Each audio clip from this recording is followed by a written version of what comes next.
Greetings. So, in the conversation we had on my practice talks this week on how to improve your posture, the question came up, so like what happens when you've practiced a posture for a long time, you've tried all the drills and different angles to improve it, and it still doesn't get better? What shall you do?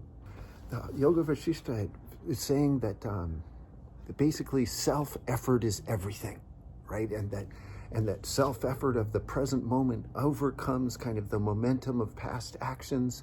And so the strongest force you have is your own effort. But like we said, that may not improve your posture, even your best self-effort. And they make this line in the Vasishtha, and it says the wise person should, of course, know what is capable of attainment by self-effort and what is not. Right? So they go about saying self-effort is everything, but the wise person should know what is capable of attainment. So there's limits. It's not just unlimited, that everyone can do everything and all they have to do is try hard enough. No, but then you have to think of, well, then what do I do in that pose? If it's not going to I'm not going to go deeper into a forward bend, well, then how am I going to improve it? Or what am I going to do? And there's all kinds of consciousness to awaken that don't have to do with getting a better forward bend. And I love that. So a little bit further along, it says that it kind of defines self-effort. And it says that alone is self-effort which springs from, self-effort springs from right understanding that manifests in one's heart.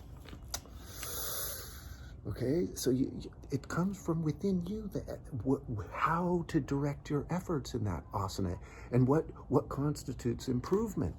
Okay, and so it's much more subtle than just a kind of external idea of what progress in a pose, right?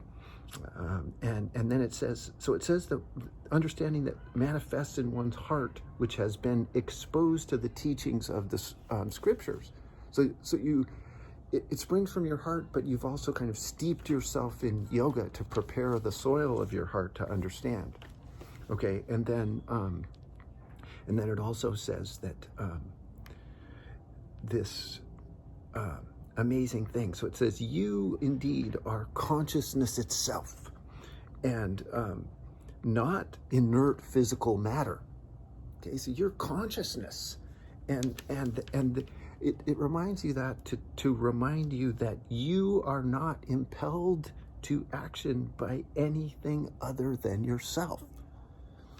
You see, and this is where that it has to spring forth from within you, the idea of what constitutes excellence and what you're actually supposed to do in that pose. And then they give you a little clue though, because they go, hence you are free to strengthen the pure latent tendencies in preference to the impure ones.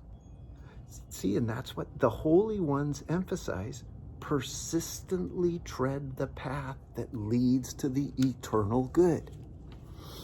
Okay, and see, this is so cool because you're given the body, you're given this body, these senses, these very individual parts that make up you, and the universe is not cruel, so it doesn't give you a stiff forward bend meanly. No, you've got what you need to pursue the eternal good, and so you just dig that pose every day and